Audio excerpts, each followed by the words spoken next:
Dober večer, pozdravljeni, dobrodošla Suzana. Hvala. Govorili bova torej o spletnem mediju N1, govorili bova o novinarstvu nasploh in seveda o tvoji novinarski poti. Prej si imela telefon v rokah, pa poglej prosim, čeprav to sigurno sproti spremljaš, katera je bila glavna novica, ki jo je spletni medij N1 danes objavil? Evo, zdaj v zadnjih urah imamo torej Zdravstveni dom Ljubljana odpira 7 ambulant za neopredeljene, a za vse ne bo prostora. Potem smo objavili popoldne soočenje v našem studiu Gibanje Svoboda in SDS o slovenskem zdravstvu. Potem imamo tukaj Jakova Faka, ena od glavnih novic, kar so naši kolegi športkluba zagotavljajo te športne novice, ampak verjetno najpomembnejša novica današnjega dne, ki smo jo zelo zgodaj objavili, je pa bila seveda, da referenduma o družinskem zakoniku ne bo, in ta se mi recimo zdi najpomembnejša, če bi jo mogla jaz osebno izbrati, katera je novica dneva. Ja, res je, se strinjam in moram priznati, da sem zjutraj, kar pogosto počnem, klikala in poklikala tudi N1 in videla to novico, potem sem šla takoj preveriti, kdo je objavil še to novico. MMC tega ni še objavil, prav tako STA, skratka se mi zdi, da vam kar dobro gre. N1 skratka ni več tako nov medij, junija 2021 ste začeli delovati. Kako je sploh prišlo do nastanka tega spletnega medija? Zakaj seveda? Tukaj bi se navezala na to, da so bili moji kolegi tudi danes prvi recimo, ali pa verjetno prvi pri tudi tej novici.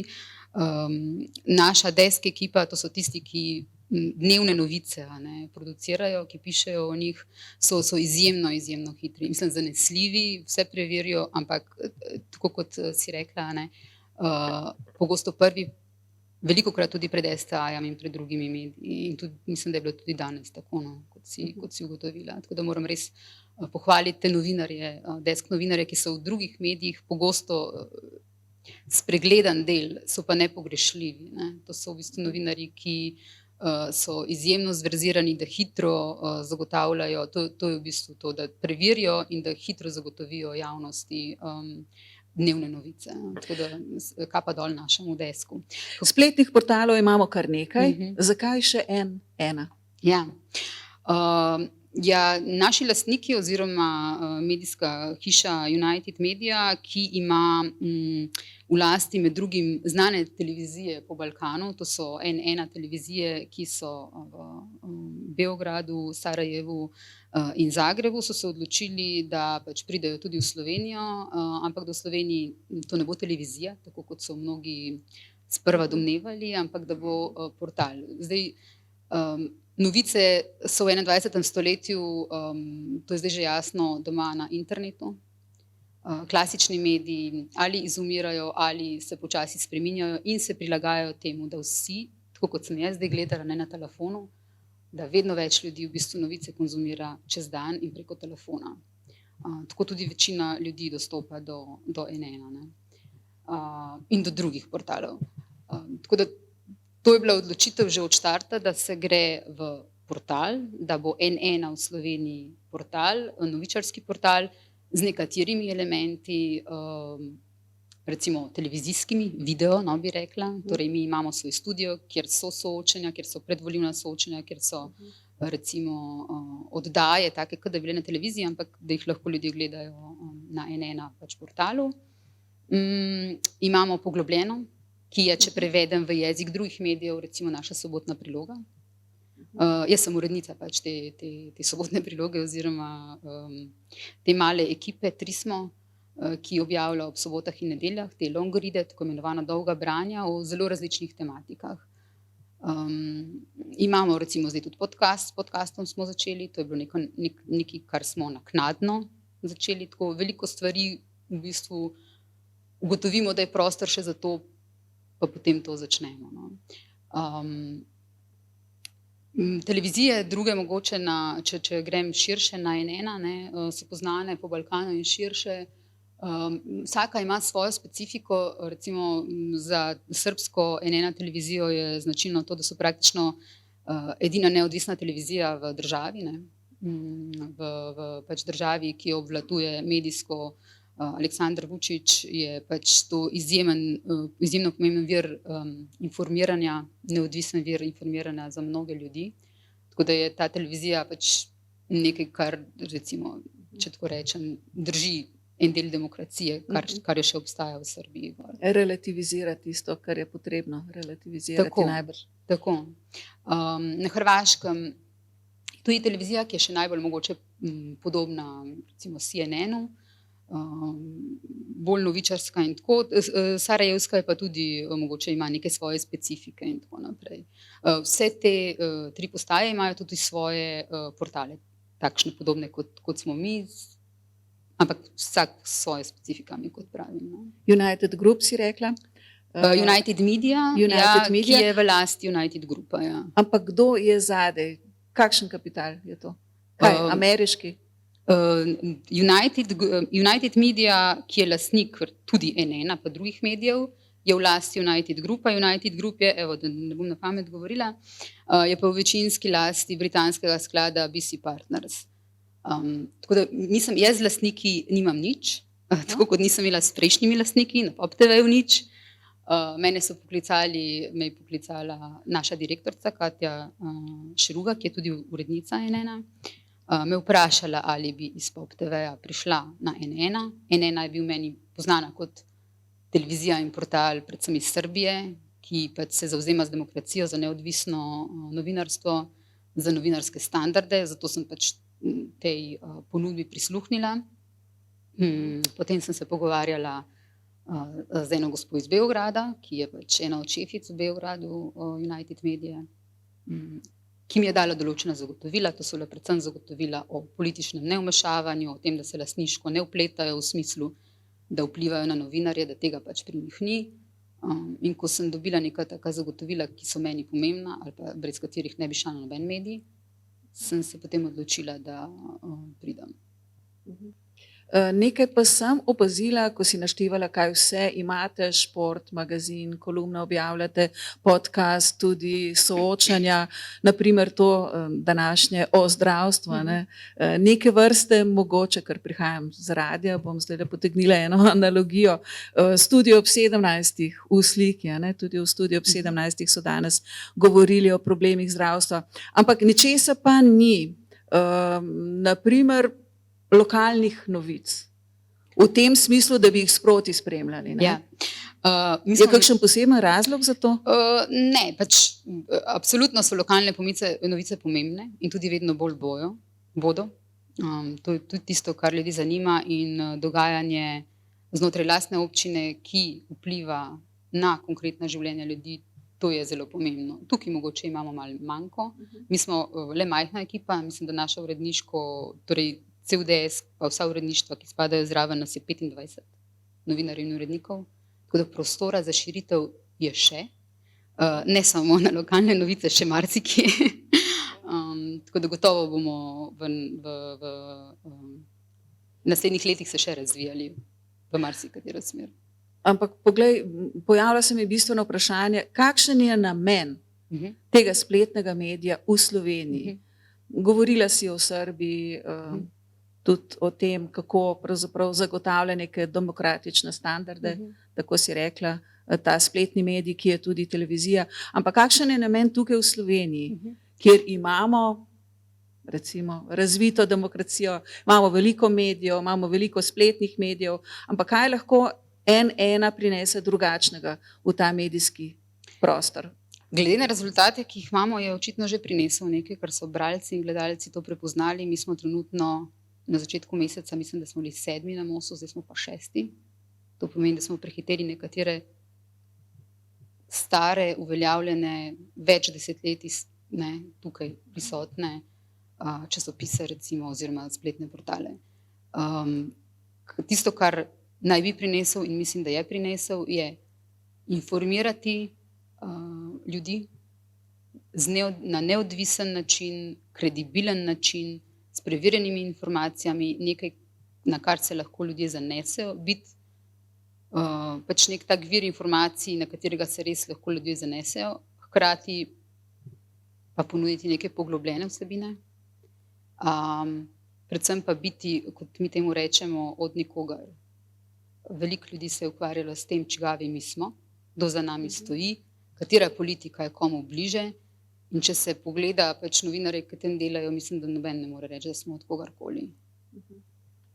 Čeprav je jasno, in to piše tudi na vaši spletni strani, da je nekakšna, zdaj bom zelo poenostavila, CNN izpostava. Če zelo poenostavim. Skratka, to pa zato, ker poudarjam, ker se seveda, kot si že sama omenila, se velikokrat, ko govorimo o medijih, pogovarjamo tudi o tem, kdo je zadaj, kdo ima vpliv, a je zadaj politika, so neke politične silnice ali so neke kapitalske silnice.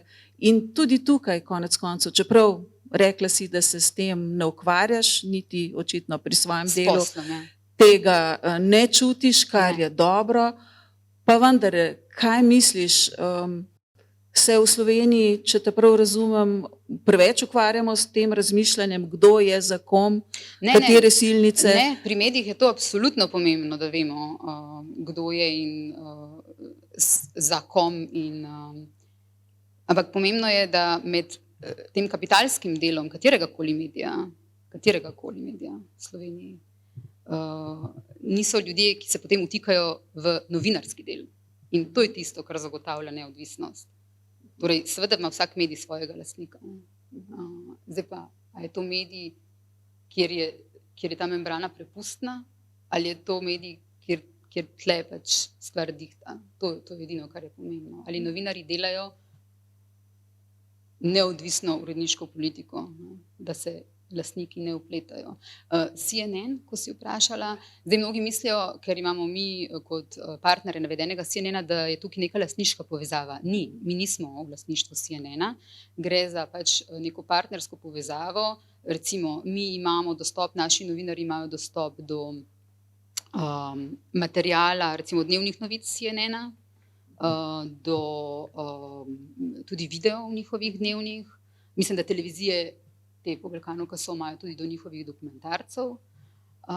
To pomeni, da recimo, če se nekaj zgodi na območju Slovenije oziroma na Balkanu, če so tukaj televizije, da se, če je CNN zainteresiran z teh območij, potem na to temo javljajo naši novinarji lahko, ali da lahko CNN zaprosi nas, da si podelimo posnetke. Recimo na zadnje je bil tak primer v Sloveniji, ko je gorel Kras. To ni lastniška povezava. To je pač neko partnerstvo, pogodba, da lahko mi uporabljamo njihov material, oni lahko zanj zaprosijo nas. Skratka, vpliva lastniške strukture na tvoje delo ni. Sem te prav razumela? Da bi meni lastniki naročali, kako naj poročam? Ja, ne. Ti samostojno izbiraš teme, goste, skratka, in tako. In to isto velja tudi za tvoje kolege, ki na primer delajo v tem dnevnem novičarskem pogonu. Tako, mi imamo uredništvo, ki je pri svojih odločitvah neodvisno. Vsak teden par ur sestankujemo na to temo, v tem uredništvu sedimo jaz, Katja Šruga, ki je direktorica in urednica, Neda Dušenovič, ki je vodja deska, Vid Livnik, ki v bistvu tudi fura desk, in Miha Orešnik, ki je voditelj in urednik. In ena kolegica, ki se ukvarja s socialnimi mediji, ki je za portale, kot smo mi, izjemno pomembna stvar, ker veliko ljudi, ogromna količina ljudi, velik delež naših bralcev in gledalcev do nas dostopa preko socialnih medijev, preko družbenih medijev, kar pomeni, da je ona, ki se ukvarja z družbenimi mediji, nekako poštar, ki dostavi časopis do našega bralca, ker ona zapakira novico, ki jo boste potem videli na Facebooku, Twitterju, mladi na TikToku, vedno bolj pomembnejšem, Instagramu in tako naprej. To moram vprašati, kajti tisti, ki to najino debato spremljajo ali pa jo bodo spremljali, mogoče še ne poznajo tako do obisti N1. So vse vsebine odklenjene? Ja. Ali so plačljive? Ne, nič ni plačljivo. Pa ste vi plačani mogoče od klikov? Ne. Novinarji? Nismo plačani od klikov. Koliko vas je? Tam mislim, da se pravi, da okrog 25, mislim, da trenutno vsi so redno zaposleni, tudi vsi, ko so prišli, so bili redno zaposleni, od prvega do zadnjega, tudi tehnični kader, razen ena kolegica, ki je še študentka. Ona ni redno zaposlena, ker pač ne more biti, ker še študira. Drugi smo pa vsi redno zaposleni od prvega dne. Je bilo težko sestaviti ekipo novinarjev, glede na to, da tako po diagonali gledano je kar veliko medijev za novinarje ali pa tisti, ki se utirajo pot v ta medijski svet, bi človek dejal, da kar veliko priložnosti, pa veliko spletnih portalov. Kako je bilo sestaviti to ekipo? Ker mislim, da niso samo tisti mladi, ki šele vstopajo v to. Ne. Je kar zelo mešana ekipa in starostno in iz medijev, kamor so prišli v tem našem desku, ki sem ga prej hvalila. So v bistvu večinoma izurjeni desk novinarji iz drugih medijskih hiš, kjer so za druge portale pisali. Nekaj je tudi pišočih novinarjev, ki so prišli recimo z Mladine, Dnevnika, Dela, mlajši in starejši. Iz portalov so prišli in par, 4, mislim, da smo prišli iz televizij. Katja, jaz, Miha, pa Sara Neubauer iz televizije Slovenija. Na naše presenečenje, ali pa na moje, pa Katino presenečenje, je bilo to ekipo v bistvu ne težko sestaviti. Sestavljena je bila bistveno prej, kot smo mislili, da bo. Praktično jaz sem imela, mi smo na Poglobljeno, v rubriki Poglobljeno, kjer sem jaz urednica, je bil moj velik strah, da bojo ljudje, ki ne poznajo medija, in tudi sama sem pristopala v ta nov medij kot neko neznanko, mi nismo imeli nič, mi nismo imeli še, ni bilo prostorov, nič ni bilo. Ne. V bistvu stopaš v nek bazen, v katerem so ti zagotovili, da bo voda, in voda je potem tudi res bila. Ne veš pa, kaj bo, ko skočiš. Tako, ampak skočilo jih je pač kar nekaj. No, zdaj bom povedala, kaj se je govorilo med novinarji, da pač imate visoke plače in zato je marsikdo skočil. Zdaj, jaz ne vem, ne bom posegala tukaj v konkretne številke. Mislim, da so vsi šli na višjo plačo, niso pa to nobene izjemne plače za slovenske razmere, sploh ne.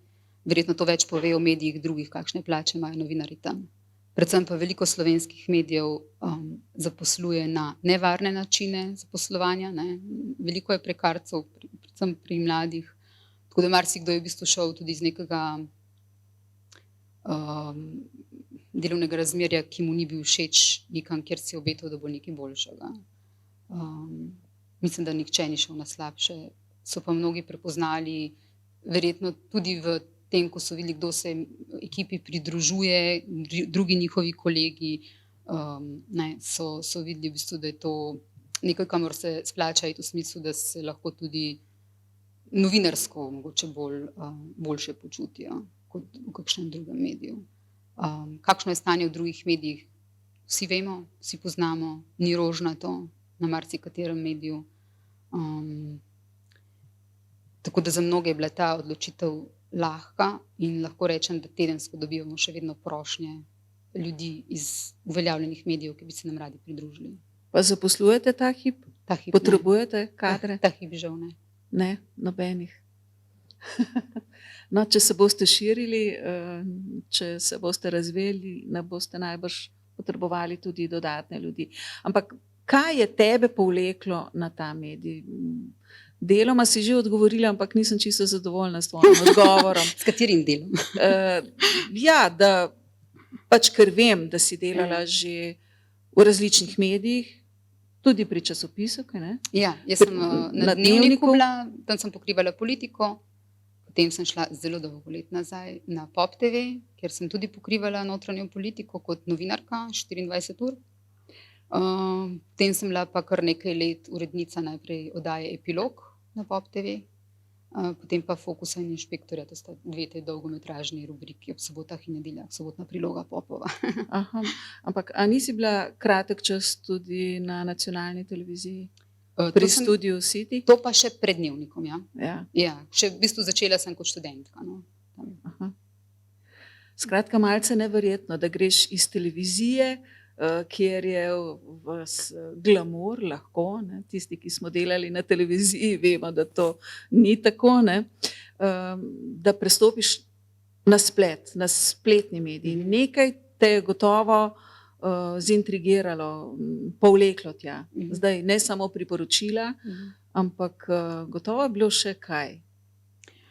Ti več ne delaš v tem novičarskem delu, ne pokrivaš več te klasične politike. Aha, Golob je rekel to, Janša je rekel tisto, zgodilo se je to, jutri bo to. Ja, Iz tega si šla ven? Iz tega sem šla ven že dolgo nazaj, ko sem začela recimo z epilogom, pa še prej mislim, da sem imena tedna delala na Pop TV-ju, potem s tem epilogom pa Fokus Inšpektor, v bistvu sem šla ven iz tega v bolj recimo poglobljene stvari, tedenski ritem in tako naprej.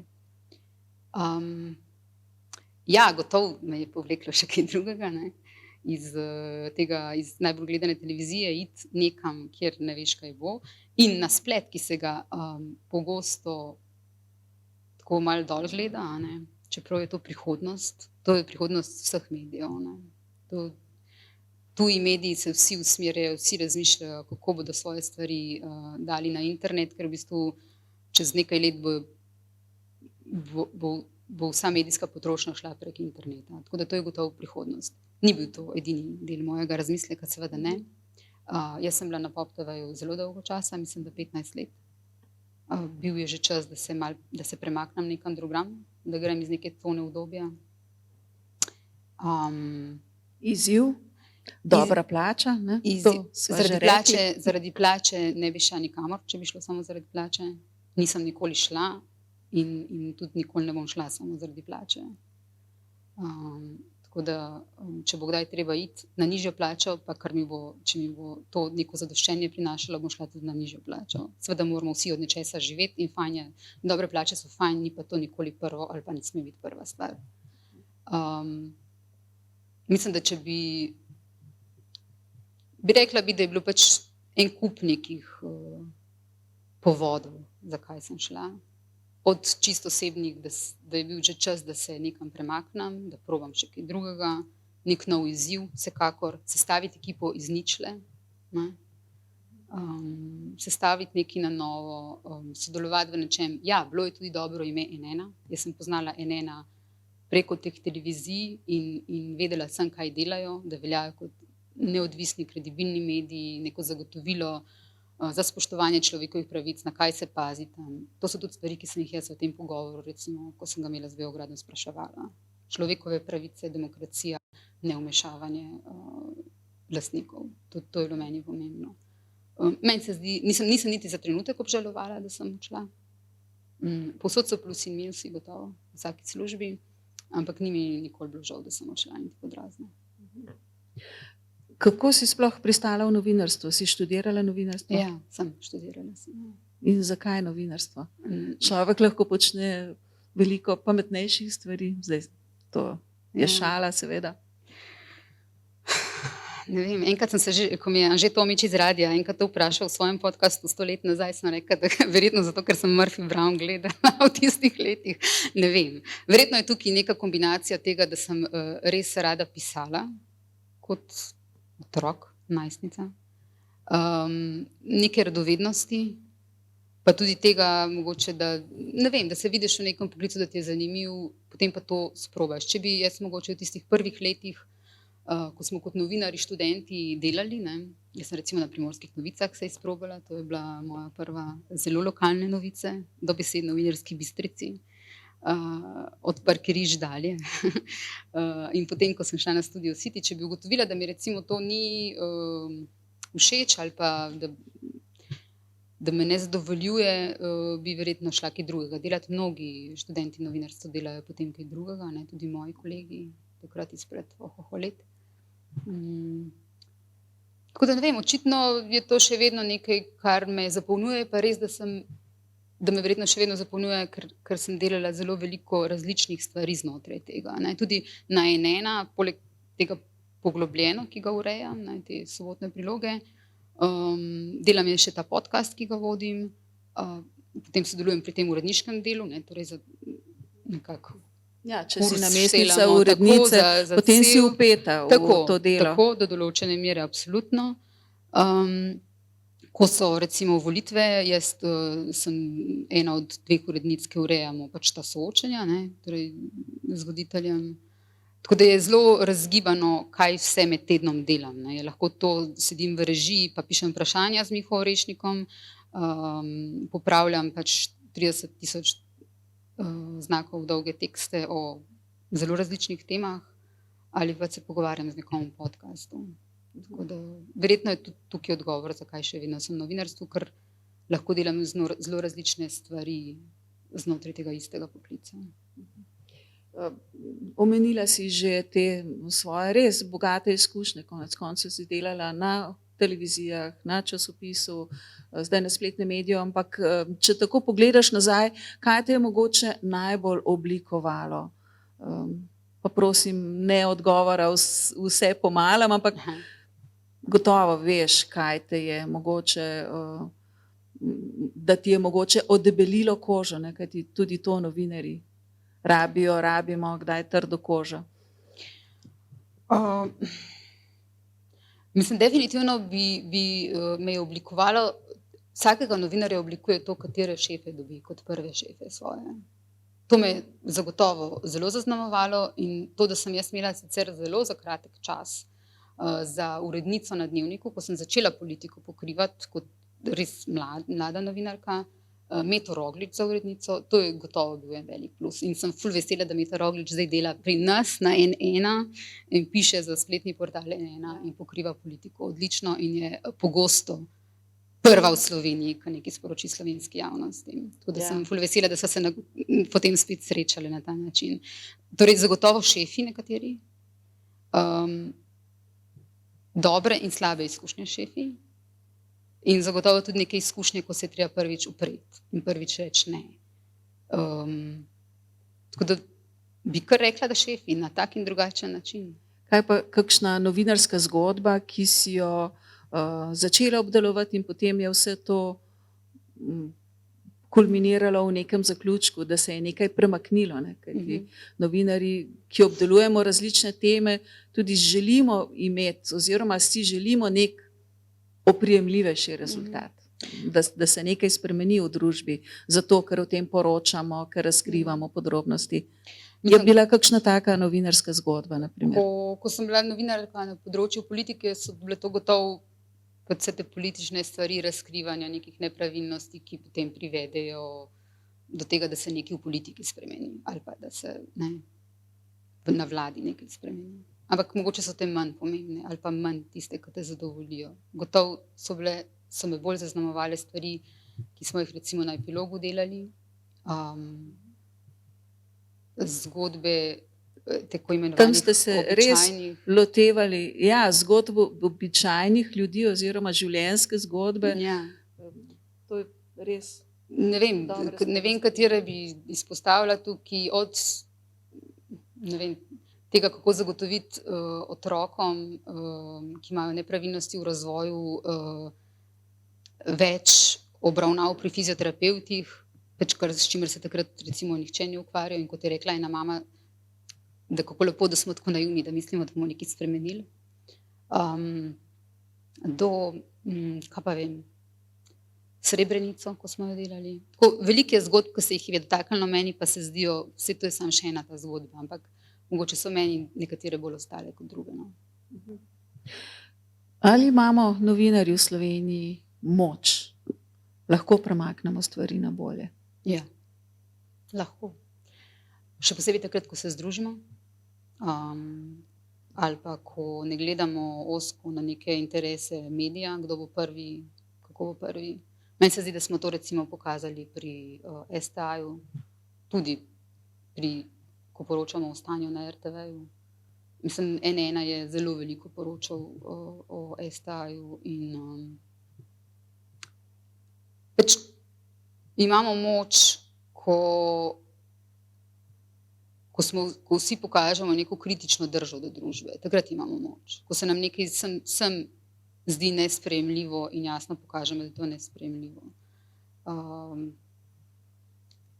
po mojem si novinar pač te moči ne sme pustiti vzeti. Velikokrat si jo vzamemo na ta način, da neko temo spustimo, ker se nam ne splača pisati, ker, ne vem, bom banalizirala, ni klikov, ni gledanosti, ali pa ker nekatere organizacije, o katerih se poroča kritično, dosežejo recimo z množičnimi tožbami, da ta neka problematika neha novinarje zanimati, ker pač potem tudi šefe neha zanimati, ker je s tem veliko dela, ker se je potem treba na sodišča hoditi. Taka zadeva recimo je Sazas. Mi smo na Epilogu delali Sazas. To je nekaj, kar praktično nobena medijska hiša skoraj se ne želi s tem več ukvarjati, ker so oni pač množično tožili. Tako da seveda imamo moč, ja. Si jo pa včasih se mi zdi, da se prepogosto mediji naredijo en korak nazaj, ko ne bi bilo treba. No. Ampak rekla si, da moramo biti mediji tudi enotni, da smo povezani, močnejši, čeprav seveda spremljamo drug drugega, a ne, pa naj bo to televizija, radio, časopis ali pa spletni portal, kot je N1, in spremljamo, kdo je kaj objavil, pa tukaj ne govorim samo o teh dnevnih novicah, ampak tudi o teh poglobljenih zadevah. Spremljamo, torej tekmujemo. Misliš, da je to dobro, slabo, je tega veliko, ali tudi ti delaš na ta način, ko se lotevaš kakšnih tem, je tudi tebi to vodilo, ali te to sploh ne zanima, če je določeno temo, ki jo nameravaš obdelati, obdelal že nekdo drug? Ne, so teme, ki jih moramo vsi delati, če večkrat delati. So teme, ki jih tudi mi delamo žnjekrat, ker jih je pač treba delati in ne pozabiti na njih. Zdravstvo, na primer. Sigurno, ja. Ta tekmovalnost, kaj pa vem, verjetno je v neki človeški naravi, da malo tekmujemo med sabo v novinarstvu, še posebej televizijskem, je veliko egotov in verjetno je to pač, moraš biti malo ego, da tam delaš, ali pa sploh v novinarstvu. Po drugi strani pa se mi zdi, da ne smemo pozabiti, da to, če nekdo drugi nekaj dobrega naredi, da je fajn, da se temu človeku tudi to pove. Tako da jaz poskušam, da ko vidim pri nekaterih kolegih neko dobro stvar, da tudi če je to z drugega medija, pošljem message, to si pa super naredil. Mislim, da pač ni medija verjetno, kamor zadnje leto pa pol ne bi poslala komu nekega takega messagea ali pa pohvale. In tudi veliko teh pohval dobivamo mi od posameznih novinarjev iz drugih medijev, to moram reči. Mogoče na ravni hiš, na ravni hiš tega ni zaznati. Ni bilo nekega toplega objema, ko smo prišli, niso nas množično pozdravljali, kako super, zdaj imamo pa še neodvisni medij. Ne, tega ni in se včasih tudi čuti kar nastrojenost, moram reči. To nas ne veseli, imamo pa veliko spodbud novinarjev iz vseh medijskih hiš, tudi pri naših zgodbah, tudi ko mi objavimo pač neke teme, soočenja, veliko novinarjev pač nam piše. No. To je lepo. Ampak kaj vas vleče naprej in kaj pravzaprav vas vleče naprej po tej lestvici klikanosti oziroma opaženosti oziroma branosti? Kaj misliš, je to kombinacija, dobra kombinacija vseh teh vsebin? Dobro, neodvisnost vsi stavimo na to. Ampak preko sva se pogovarjali, si verjetno že ti dala en odgovor, ker si mi rekla, da velikrat smo prvi, pa verjetno so neke stvari, ljudje se naučijo, da bojo tam dobili informacijo. Ljudje se naučijo tudi, pred volitvami so imeli res dobro narejena soočenja, voditelj bil res pripravljen, res je vprašal tisto, kar je bilo treba vprašati, v mogoče neki pomanjkanju takih soočenj drugje. Verjetno so nekdo, ki opazi, da mi vsako soboto pa nedeljo objavimo en long read, ki je odprt, ni zaklenjen, druge pa so zaklenjeni, bo verjetno naslednjo soboto in nedeljo spet poiskal poglobljeno rubriko na naši spletni strani in si prebral, si vzel čas in prebral, ko ima čas, neko pomembno temo obdelano vseh vidikov. To je tek na dolge proge, definitivno. Mi smo zdaj leto pa pol, pa se nam zdi, da smo tle že 10 let. V vsakem primeru je pač tak medijski projekt tek na dolge proge. Ampak verjetno je kombinacija vsega tega. Plus kolegice, ki skrbijo za družbena omrežja, ki v bistvu pomagajo, da smo potem, v bistvu, da sploh novica o tem pride do ljudi. Ne. Dobro, v glavnem pa je ekipi, novinarski, tudi tebi gotovo jasno, kaj želi lastnik oziroma kaj namerava. Naprimer, ali bodo vsi ti članki tudi pri tej rubriki, ki jo vodiš poglobljeno, ostali odprti. Ali je to Mislim, če zdaj... ne bojo odprti, mene ni več zraven. Tako da. No, to sem te želela vprašati, Ja. kakšen imaš odnos do tega. Ker Fokus Kajti in Inšpektor na lahko Pop bi se TV-ju to zgodilo, Ja, ne? lahko bi se. Fokus in Inšpektor sta bila odprta na Pop TV-ju, potem so jih pa zaklenili in sta dostopna preko Voja, no, kolikor vem. Takrat je bilo tako, ko sem nazadnje bila tam. Tako da meni je izjemno pomembno, da če nekaj rečemo, da delamo za javnost in mi govorimo, da delamo za javnost in se res trudimo delati za javnost, je pomembno torej, da so naši long readi, to, v kar novinar cel teden v bistvu vlaga svoj trud, ali pa včasih celo 2 tedna, da je to odprto za javnost. In da bo to ostalo odprto tudi čez 1 leto, čez 2 leti, da to ni stvar tega prvega zagona, ne, 1,5 leta delujete, ampak da bo to tudi na dolgi rok tako ostalo. Ne. Jaz mislim, da bo. Ja. Dobro. Mislim, na N1 drugih portalih nima nič zaklenjeno, kolikor vem, pa so tam že nekaj časa. Dobro, kje se ti informiraš? Vsak se informira po svoje, zjutraj, ko vstanemo, ne vem, nekdo gre gledati spletne portale, ne vem, nekdo prižge radio, je bolj pristaš nekih klasičnih pristopov, ampak rekla si že, s čimer se jaz popolnoma strinjam, klasični mediji nismo več prinašalci novic, to je popolnoma jasno, lahko ponujemo neko nadgradnjo, nekaj drugega, ne pa več tisto prvo, skratka, nismo več prinašalci novic. Ampak kako se ti obnašaš v tem medijskem svetu? Vemo, novice ves čas bombardirajo, vse nas z vseh strani, ne vem, nekateri verjamejo objavam na Facebooku, drugi najprej odprejo Twitter, tretji Jaz sem tista, ki delujejo. odpre Twitter. Aha. Ja, zjutraj torej absolutno Twitter pa spletne strani na telefonu. Ko pridem v službo, spletne strani na računalniku. Televizija, jaz sem televizijski človek, to moram reči. Mislim, to je v meni ostalo in ko sem se, prvič sem se usedla v režijo na N1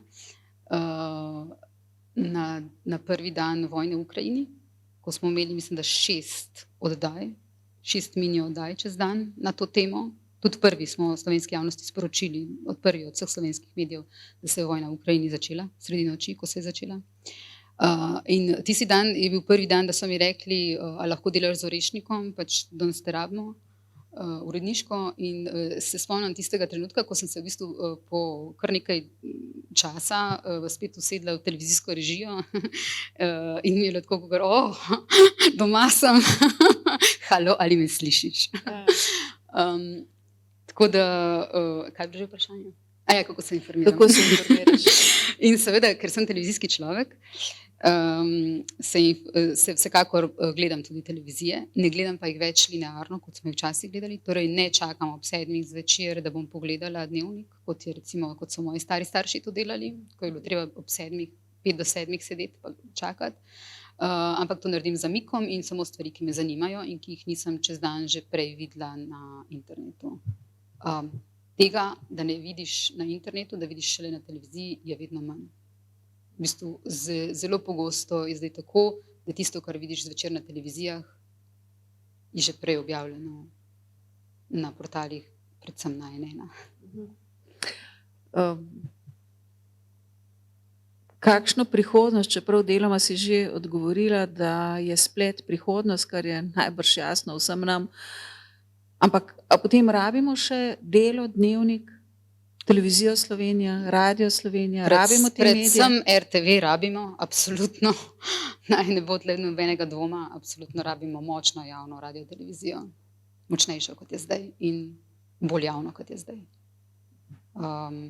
Ja, jaz časopise berem, tudi v fizični obliki, seveda. Mislim, da je vsak kvaliteten medij ali pa vsak kvaliteten novinar zlata vreden, da tukaj mi je žal za vsak medij, ki umira in nekateri umirajo na obroke in to je žalostno gledati.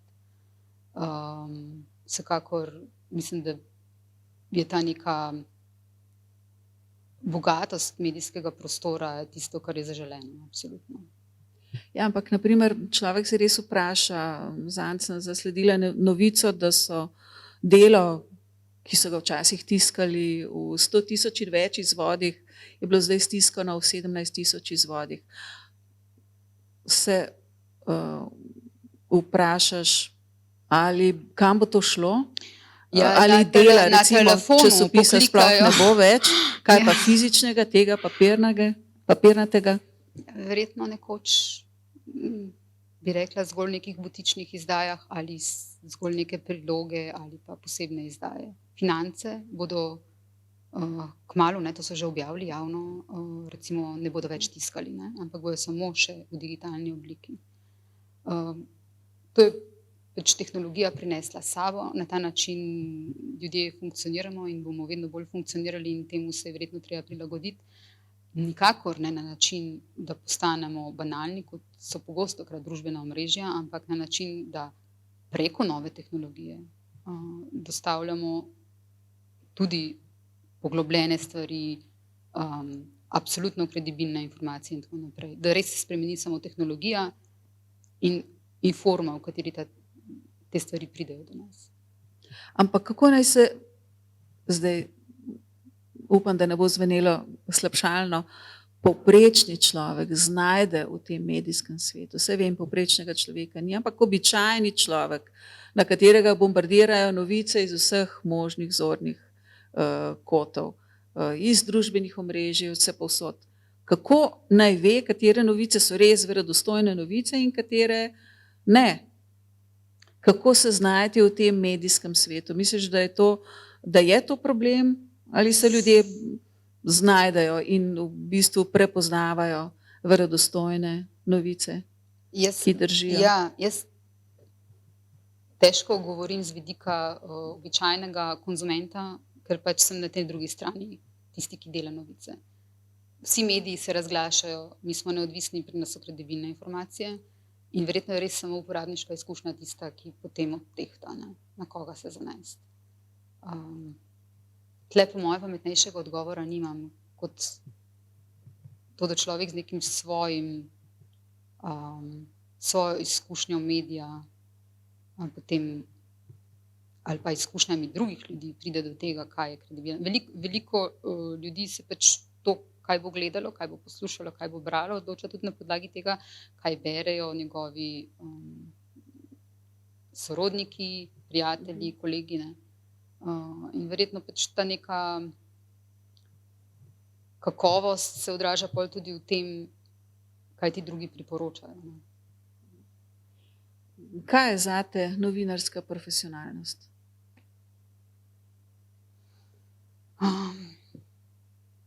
Vse, od odnosa, ki ga imaš do drugih kolegov, svojih novinarskih, do tega, kako funkcioniraš znotraj kolektiva, do tega, na kak način se lotevaš tematik, do tega, da si neodvisen od politike in od kapitala, do tega, na kak način opravljaš svoje delo, kje ga zaključiš, kdaj ga zaključiš. Vse to verjetno. Da ima novinarsko delo to profesionalnost, verjetno lahko z veliko vidikov vidimo in verjetno se ne konča samo pri tem, da si neodvisen od politike in kapitala, ampak še vse drugo zraven. Kako, na primer, prijateljici obrazložiš, da mora spremljati verodostojne medije, kakršen ena je, če ti reče, pa saj vse to je dostopno na Facebooku, saj sem to že pa na Twitterju, pa saj zakaj bi sledila še drugim portalom, kot je N1? Saj do N1 nas dostopajo tudi preko Facebooka in Twitterja, ker v bistvu vidijo naše novice tam, hočem reči, naše linke, nič ni narobe s Facebookom in Twitterjem, če veš, komu slediti. Saj to je verjetno odgovor na tvoje prejšnje vprašanje.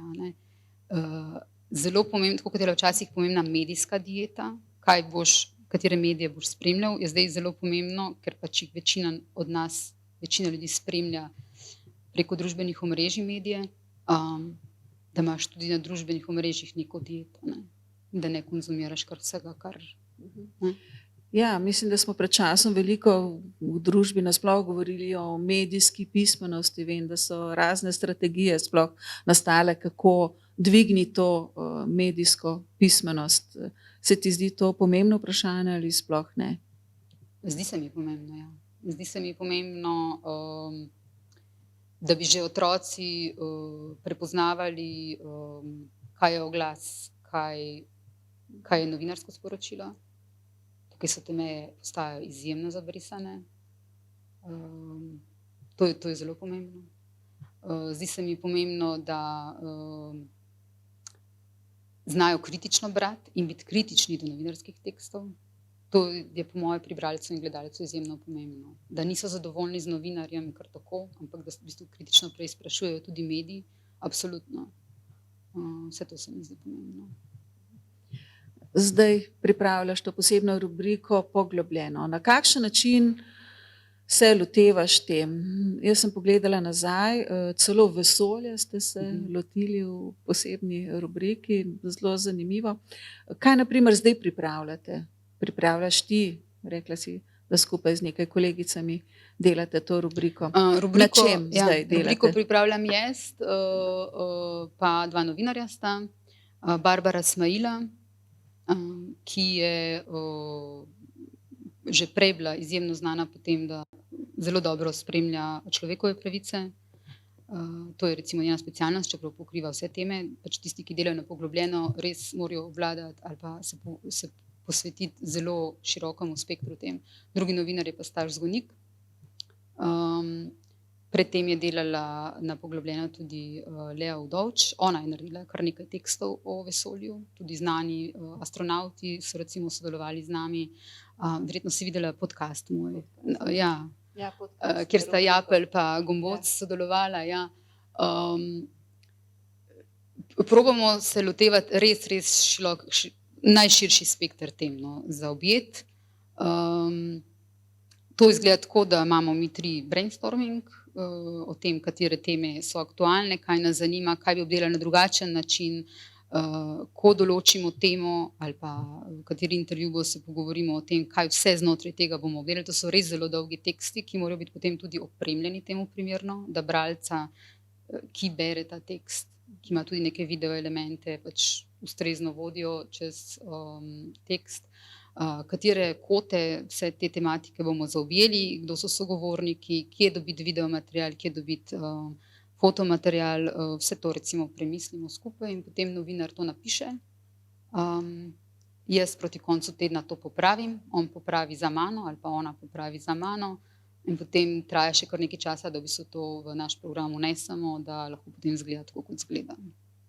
Ja, seveda vesolje, to je bil podcast, ampak Poglobljeno mislim pa, da ste pripravili odlično analizo, kaj se je zgodilo s to nesrečo v Kočevju, kaj ne? Ja, to je pa Staš pisal. Staš je imel v 2 delih v bistvu posledi te nesreče v Melamin, ne? Je bilo nekaj, to je eno od recimo dogodkov, ki se zgodijo in ki jih naš desk, tako kot vsi drugi deski, pač obdelajo na primeren način. Mi smo imeli takrat breaking news, to pomeni, voditelj se je javljal za cel dan iz terena, tam je bila še ena novinarka, ki se je javljala, cel desk je to delal. In potem je cela Slovenija tisti dan in še nekaj dni spremljala to. To je bila pač najhujša industrijska nesreča v zgodovini samostojne Slovenije. Potem se pa take stvari običajno pozabi. No, ravno to se mi je zdelo zanimivo, ko je že nekako potonilo v pozabo, žal, čeprav seveda je bila to velika nesreča, je potem ta članek dejansko razkril zelo veliko razsežnosti te nesreče. Vse tisto, kar se je skušalo pomesti pod preprogo oziroma kar drugje niste slišali. To je v bistvu najboljši opis tega članka, kako bi jaz pač ga opisala. Tisto, kar pač v teh mesecih ni prišlo na dan, pa bi. Ampak to je terjalo veliko dela. Koliko časa ima en novinar, da pripravi tak poglobljen članek. V povprečju je verjetno tukaj, bi rekla, kaj pa vem, en teden, ampak so nekateri članki, ki tirajo več tednov, pa so verjetno nekaj, kar je pa v obliki nekega intervjuja, je pa lahko narejeno včasih tudi v 3 dneh. Ta konkreten Melamin, ki je bil potem celo v 2 delih, sobota in nedelja, nadaljevanje objavljen, mislim, da je Staš 3 tedne delal to. Torej, on je hodil v Kočevje, se tam pogovarjal z ljudmi off the record, on the record, off the record, on the record, snemanje, preverjanje, drži to, ne drži, policija, gor dol. Skratka, mediji si vedno težje privoščijo to, da nekoga dajo na 3-tedensko, da 3 tedne lahko pripravlja nekaj. To je pač na vseh medijih tako, da pač je vedno. Ja, o tem nam je na primer v enem od prejšnjih pogovorov govorila tudi Mojca Širok, kako si zelo želi, da bi imela več časa, da bi poročala še o čem drugem kot o tem dnevnem dogajanju v Evropskem parlamentu in na Evropski komisiji. Tudi mi si želimo, mislim, vedno, kjerkoli sem, vsi novinarji, ki z mano delajo, ali pa vsi, ki jih jaz poznam, si želijo, da bi imeli več časa za še bolj poglobljene zgodbe. To je tisto, kar nam vse bolj manjka, novinarjem. Kaj pripravljate zdaj? Barbara dela intervju z eno Iranko, ki je v bistvu Amnesty International in bo poglobljeno govorila o problemih iranskih žensk in kršenju človekovih pravicah, pravnem vidiku človekovih pravic in njihovega kršenja v Iranu. Staš dela en spin-off iz teme od prejšnjega tedna o vračanju umetnin, ki so bile odvzete ali pa odpeljane v drugi svetovni vojni, ker prejšnji teden je pisal o vračanju umetnin teh, ki so bile iz kolonialnih ozemelj odpeljane, kar je v bistvu ena od ful pomembnih tem v Evropi zdaj nasplošno. Jaz pa tudi pripravljam neke podcaste za naprej, tako da imamo pa potem, ne vem, drug teden intervju za eno od ministric, tako. Vedno je treba pri teh tedenskih stvareh, tudi ko sem delala na Inšpektorju in Fokusu, kjer moram reči in pozdraviti, imam še nekatere pač dobre kolege novinarske, smo ostali v zelo dobrih odnosih, kar sem zelo vesela. Vedno je bilo treba se organizirati pri teh tedenskem ritmu, zelo težko je delati, če se v ponedeljek zmeniš, pa do petka mora biti narejeno, to ne gre, ali pa do sobote, ne. Ampak je treba vedno za par tednov naprej, tako smo delali tam in tudi zdaj delamo, da v bistvu imamo tako za ene 3-4 tematike vnaprej, vsaj približno, da lahko novinar hkrati že malo razmišlja o drugi temi, pošlje kakšen mail, ko še prejšnja dela, ne. Drugače pa se ne izide, ker so to res dolgi in poglobljeni članki ali pa na televiziji prispevki in če ti padeš v ritem ponedeljek, sobota, se preprosto enkrat zmanjka ali pa se zaštrikaš. Kaj si želiš pri svojem delu? Že vse sva obdelali, kako si prišla v ta medijski svet, kje vse si bila, ampak če pogledaš naprej, dobro, si zadovoljna s tem, kar počneš danes, ampak če se malo imam jaz tudi kakšne kritične pripombe, da ne bo pomote. Če se prepustiš enim sanjam, na primer eni prihodnosti, kaj bi želela delati, kaj bi želela imeti še več časa za obdelovanje teh širših družbenih tem. Družbene teme so tisto, kar te najbolj zanima, te zanima kaj drugega, so kakšni posebni gosti, ki bi jih želela povabiti in imeti podcast z njimi? Tisto, kar me najbolj zanima in tudi kar recimo sta 2 stebra, bi jaz rekla, čeprav mi v poglobljeno res probamo zajeti čisto vse tematike. Ampak tisto, kar sem že, ko smo izbirali novinarje, dala kot recimo 2 stebra, kaj mislim, na čem bi moglo bazirati poglobljeno, sta definitivno človekove pravice in znanost. Tako da to je tisto, kjer vidim prihodnost. Tisti, ki bodo imeli te teme dobro pokrite, se mi zdi dobro. Ni dobrega medija brez dobro pokritih teh 2 področji. Se mi zdi, da se zelo so se mediji zelo dobro pokazali razlike med mediji, med pokrivanjem koronakrize. Tukaj bi ta znanstveni pristop pač bi izpostavila. Gotovo so gosti, ki bi si jih želela, ampak ne vem, če bi jih zdaj znala takole našteti. Ki bi jih Če ti želela kdo imeti. pride na pamet. Kaj pa vem? Vsekakor ne bi rekla politiki, tako kot bi rekla recimo 20 let nazaj. Ne bi rekla predsednik države, to se mi zdi, da ne sodi več k meni, oziroma delam to kot urednica z uredniškega vidika. Tako ena na ena me pa najbolj mogoče izpolnjujejo ljudje, ki tam, kjer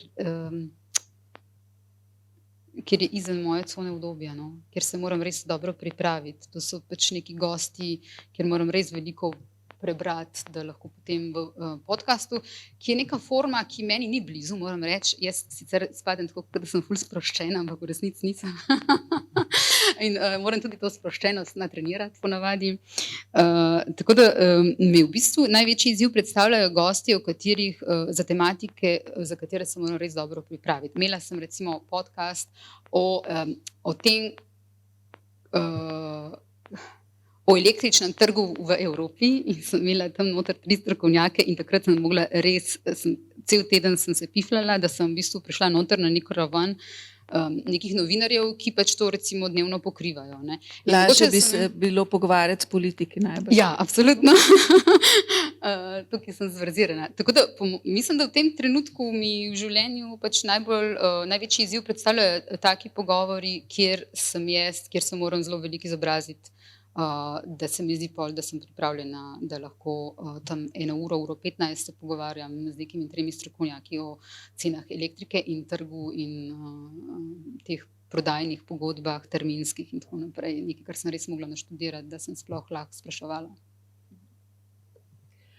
Mogoče kakšni tuji mediji, ki jih spremljaš, na katere staviš? Ja. Naprimer, posebno, ko se dogaja kaj v svetovnem merilu, Ja. svetovni dogodki, vedno novinarji, ne samo se primerjamo med sabo v tem slovenskem prostoru, ampak seveda poklikamo tudi druge, ne, da vidimo, kako oni poročajo. Kakšna je tvoja praksa? Mislim, zame je alfa in omega BBC. Pač televizijka sem, tako da ja, sigurno tudi CNN, Guardian, vse to, kar pač je obvezna vaja, pač vsakič, ko se nekaj zgodi, kaj preveriš, kaj pogledaš, kako so oni naredili, ampak če kaj bi si želela tudi javne slovenske radiotelevizije po vzoru BBC-ja, absolutno. Misliš, da bo prišlo do tega? Brezpredmetno vprašanje, glede na to, da prihajam iz radiotelevizije. Seveda si vsi želimo neko svetlejšo prihodnost, neko boljšo organizacijo, boljše razmere, boljše čase. Ja. Kajti vsaka država mora imeti neko javno radiotelevizijo, pa ne glede na to, ali bo šlo vse na splet ali ne. Vsekakor mislim, da je priložnost za našo javno radiotelevizijo, da postane slovenski BBC. Če se me tukaj vpraša za nasvete, jih imam. Nikoli ne reči nikoli, ne veš, kam te bo še odpeljalo. Vsekakor ne bi smela javna radiotelevizija slediti komercialnim televizijam, ne po vsebini. Vsekakor se prilagajati novim trendom, se približati gledalcu, bralcu, poslušalcu, absolutno, to ja, ne pa slediti tam, kjer v bistvu nima kaj tekmovati. Ne. Tekmovati je treba tukaj v kakovosti, tudi hitrosti, nikakor pa ne v tem nekem rumenem, zabavnem. Pač ve se, kaj so naloge javne RTV. In tukaj se mi zdi, da je veliko možnosti za izboljšave. Nikakor ne bi smela imeti nekih rumenih, zabavnih oddaj, ki temeljijo na seksizmu ali pa nekih spolnih stereotipih, ki jih vidimo zdaj na javni televiziji. Oglasne oddaje, ki nimajo tam kaj početi, ki se delajo, kot da niso oglasne oddaje, ampak oddaje, kjer se prodaja razne preparate, in se dela, da so zdravstvene oddaje. To tudi nima kaj delati na javni televiziji in tako naprej. Dobro, upam, da te bodo kaj vprašali, a ne, kajti Ja, to so dvomim. zadeve, o katerih številni govorimo. Torej, novinarstvu zaupaš in vidiš nasploh prihodnost novinarstva kot verodostojnega in tistega, kar prinaša neke kvalitetne vsebine med vse, ki vstopajo v ta medijski svet in ki ga spremljajo.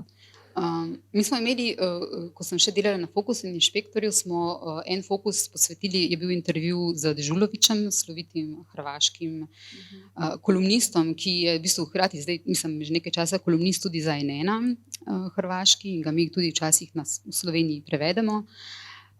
In takrat je Dežulović v tem intervjuju, Miha Drozg je bil novinar, ki je z njim opravil ta intervju, rekel o medijih, kar nekaj časa smo govorili z njim tudi o medijih, in je rekel eno zelo dobro misel, da bi nekako tako bom zelo po spominu povzela, da bi morali biti mediji, kakovostni mediji, pa zagotavljanje kakovostnih, relevantnih in točnih informacij v tem obdobju, v katerem smo, družbenih medijev, poplavi fake newsa, da bi mogli biti ti mediji in te informacije zagotavljani kot nekakšna javna dobrina. Tako kot je pač voda, tako kot so druge stvari. In da se bo v prihodnosti pokazala ta potreba, da je v bistvu takšna informacija nekaj, kar je javno dobro in bi moralo biti na ta način tudi tretirano.